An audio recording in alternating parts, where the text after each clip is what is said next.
Good morning, class. Happy Monday from me in Colorado. I wanted to give this a shot this week and see if this is something that we might want to proceed with in the future. I know with the adjusted Zoom time, it's really challenging for some students to make it. This will also give you all an opportunity to get more information from me rather than just doing a check-in. Because we don't pay for Zoom at Ferrum, I do have the limit on the 40 minutes.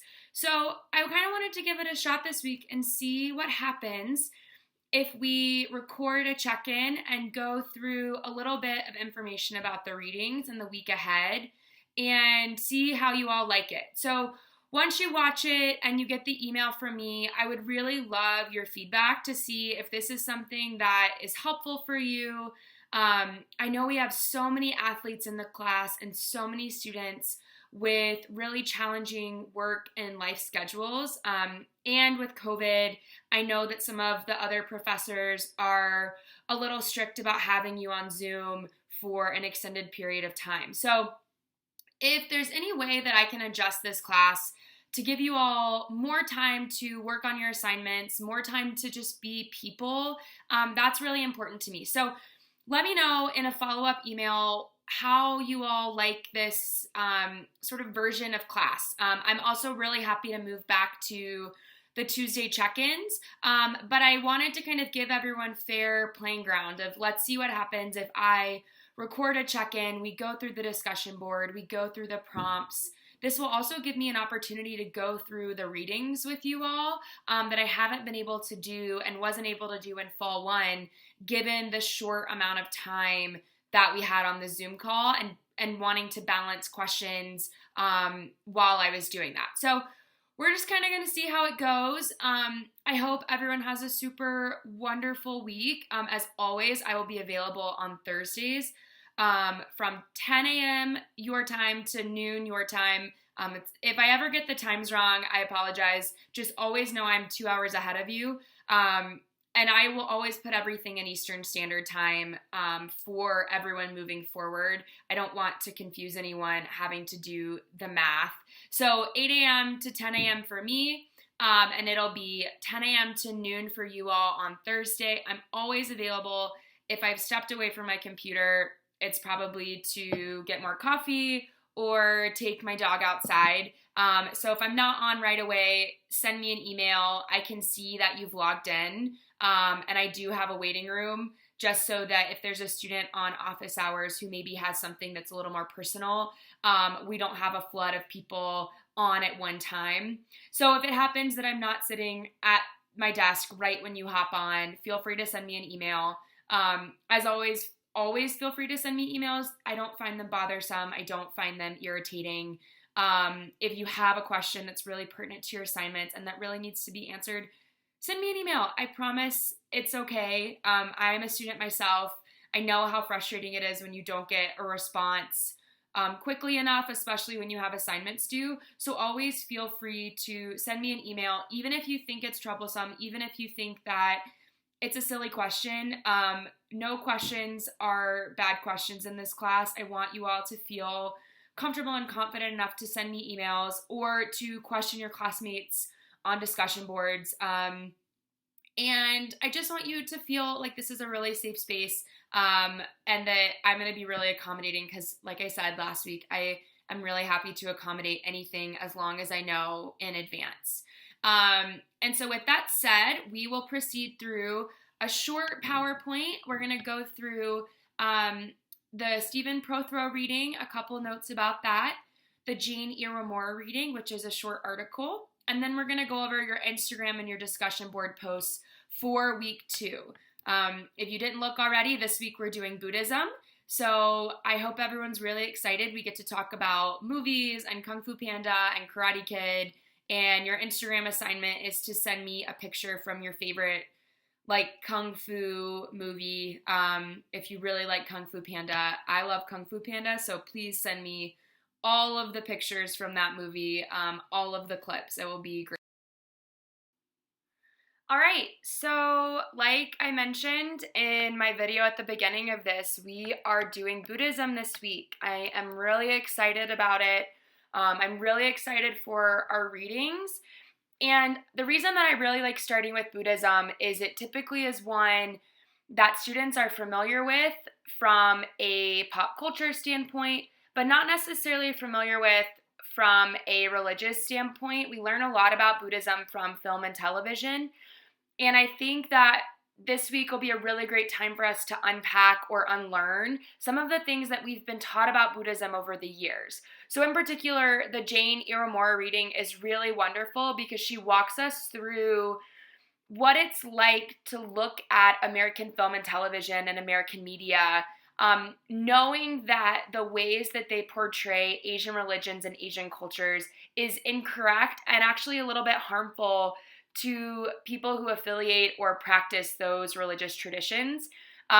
Although many of the movies that we see now are much better than movies in the past, we still need to be careful that when we portray certain characters in particular ways or represent them in certain ways, we still reinforce harmful stereotypes that people who are different from us should be otherized or they should be considered something unfamiliar. And it's our job in this class to unpack why we're so stuck on things that are unfamiliar are strange. So as you read in your Nasi Rema article, and as you saw in the name of the module from week 1, making the strange familiar and making the familiar strange, it's really important that we learn to embrace difference across religious traditions rather than just assuming that all religions are the same. It's important that we know that Buddhism is different from Christianity.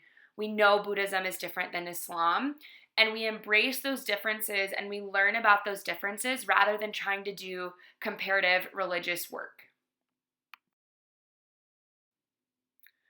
This week, in our Stephen Prothero reading, we learn a lot about the foundation of Buddhism, the different branches of Buddhism, and the way that it migrated to America and the versions of Buddhism that came to America.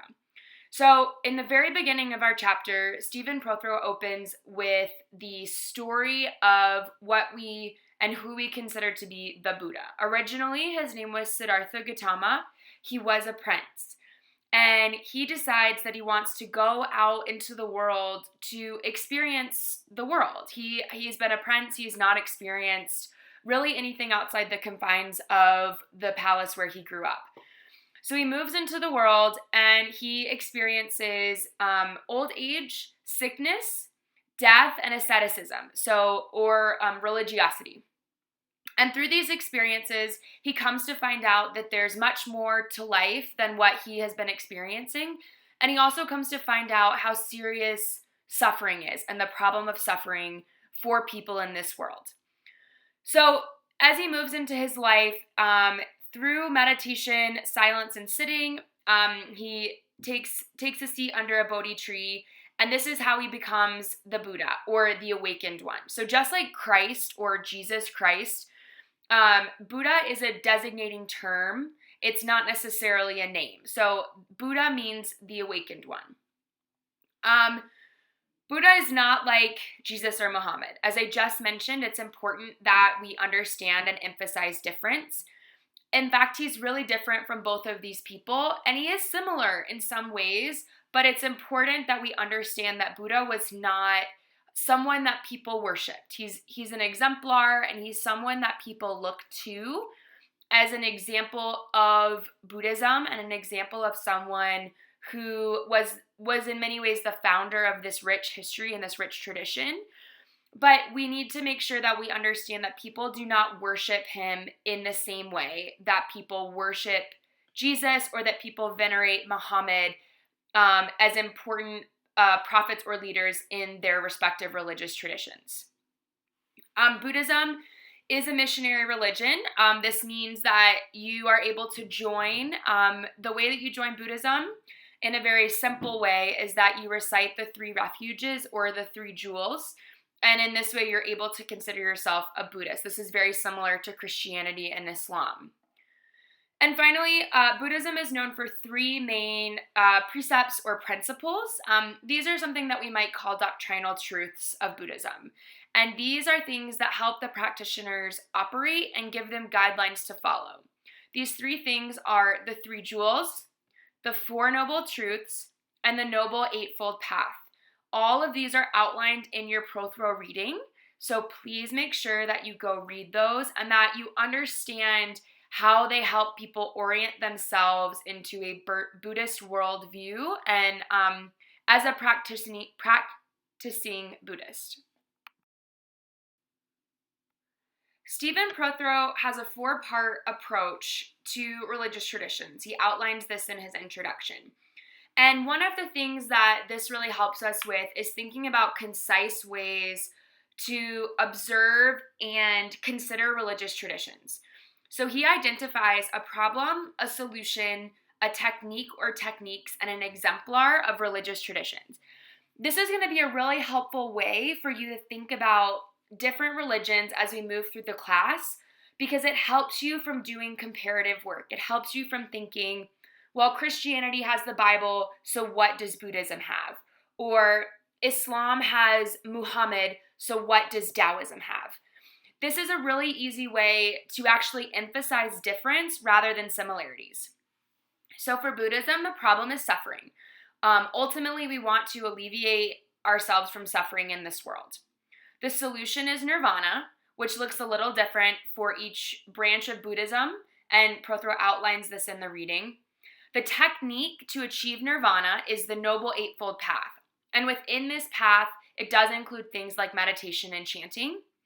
And the exemplar or exemplars in Buddhism are actually going to vary based on the type of Buddhism that we're studying. So arhats, bodhisattvas, and lamas are going to be different types of exemplars for different types of Buddhism or different branches of Buddhism.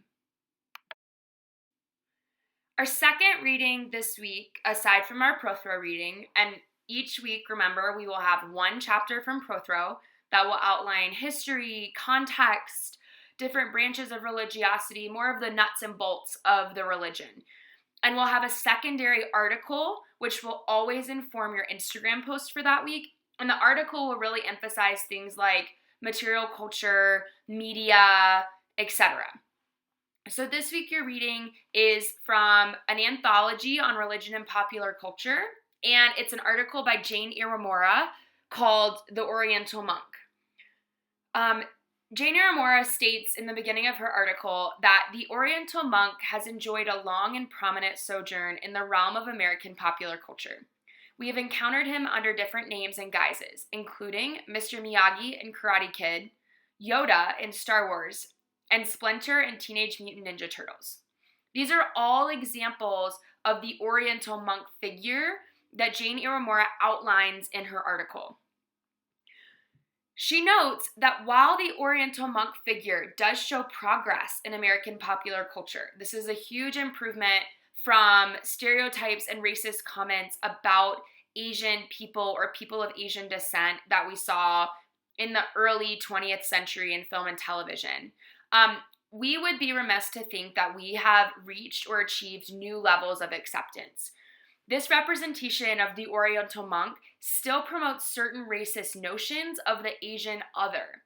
And by Asian other, I mean what I mentioned earlier, the idea that people of Asian descent or people who are Asian, specifically people who are practicing religious traditions that don't feel familiar, are othered or considered strange because they are different from us.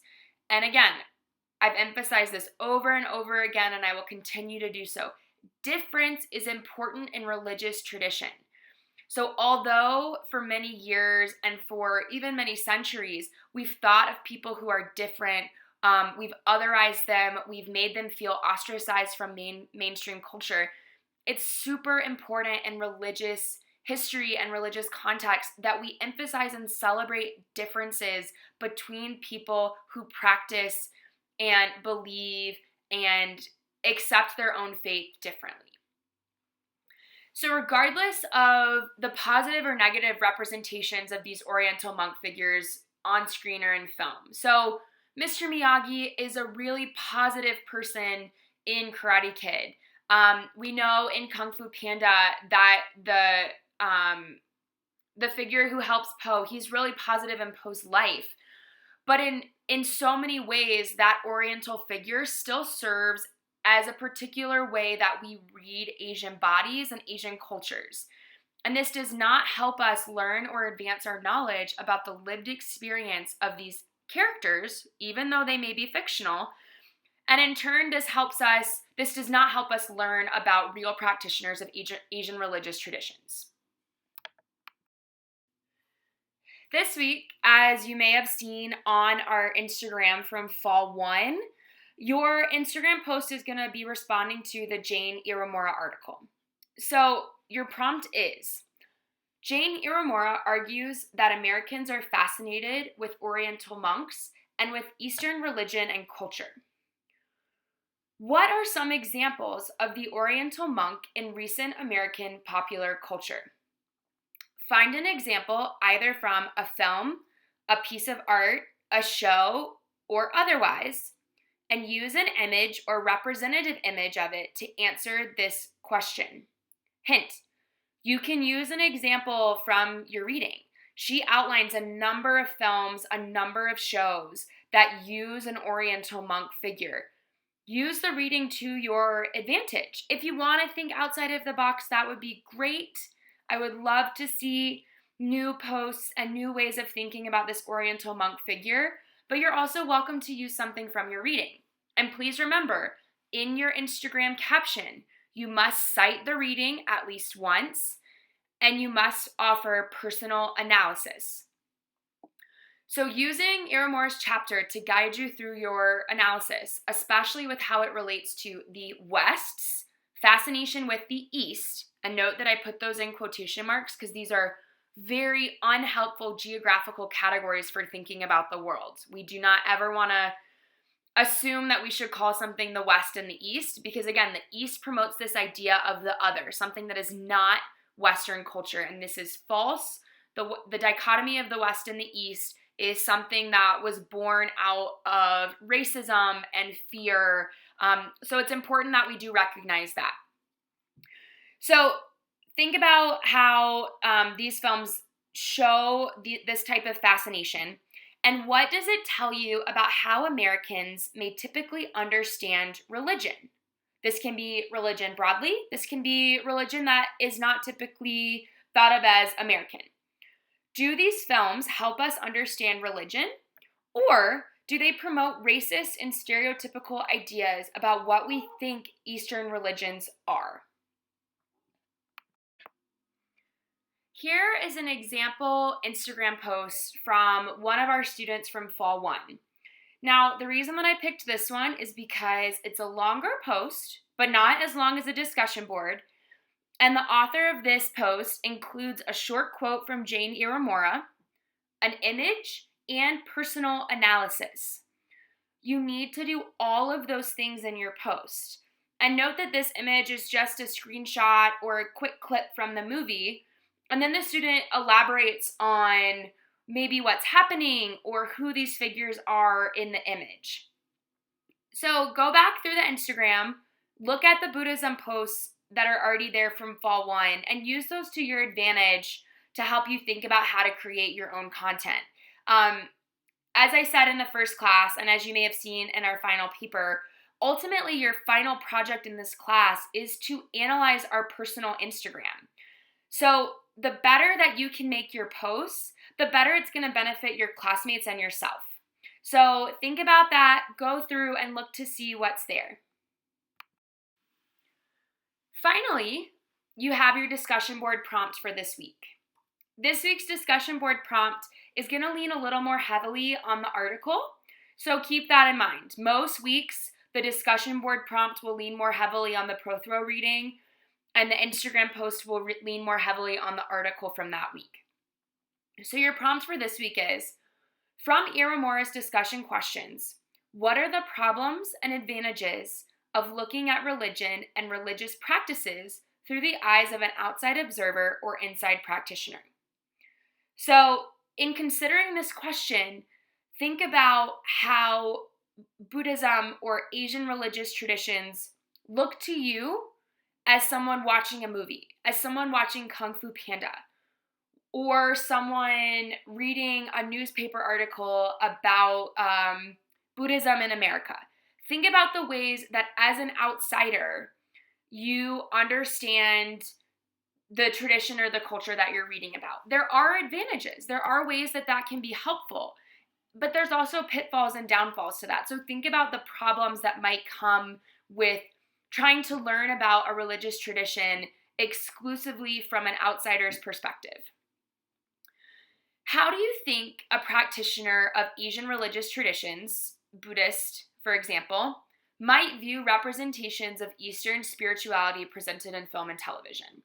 So again, this is a question about an insider, right? How would an insider, a practitioner of an Asian religious tradition, view or think about themselves through ideas presented in American film and television? Okay? So there are kind of two parts to this question, and for most weeks, your discussion board prompt will have a lot of things to think about. Pick whichever one is going to be the most fruitful for you to think about. Pick whichever one is going to be the most fruitful for you to explore. If you don't answer both of these, that's okay. The discussion boards are really places for you to contemplate and analyze the readings that you've done that week and get feedback from me and from your classmates.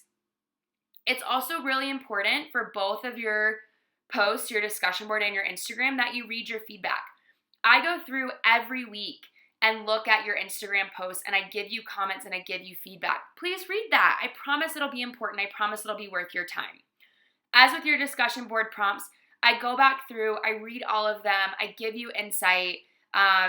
I tell you that your ideas are great because normally they're really wonderful. And I also give you things to think about for further consideration. So always make sure that you're reading the things that I give back to you, because especially with distance and online learning, it's one of the only ways that I'm going to be able to engage and interact with you from a participatory standpoint.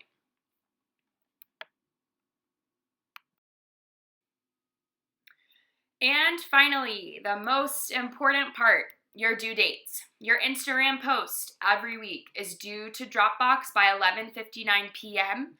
So this week that will be Wednesday, October 21st. On Thursday, I will have office hours. And on Sunday, your discussion board post, your personal individual post is due, as well as a response. Many of you forgot to do your response this week, and that's okay. But please remember, every week, you need to post something that's your own analysis of what we've done, and you need to go respond to a classmate. I've given you guidelines and things to consider when you respond to a classmate, and it should be more than just, I think your ideas are great. Give them feedback, give them things to consider. You are also allowed to disagree with your classmates. If you do it in a respectful and kind manner, but you don't have to agree with everyone. You are all reading the same material, but that does not mean that you're going to come away from the reading with the same ideas. So please think about that. You don't have to just agree and tell them that their ideas are great. Push back against them. Let them know places where you disagree, but also let them know places where you think they did a really phenomenal job. And for that, this is how we will conclude our short Buddhism check-in lecture. Like I said in the beginning of this, please let me know what you think about this format. I'm happy to go back to the Tuesday in-person live Zoom check-ins, but I think this might be a really great way to offer more information and really engage everyone without having to adjust your schedule, or if things come up that you really just don't have any control over. So for that, I will send you off, and please come check in with me on Thursday during office hours. If you all don't come, I just sit at my desk and drink coffee and mostly check my email. So please come. If not, just to say hello. I would love to meet all of you virtually or otherwise. So until then, have a great Monday and a great rest of your week.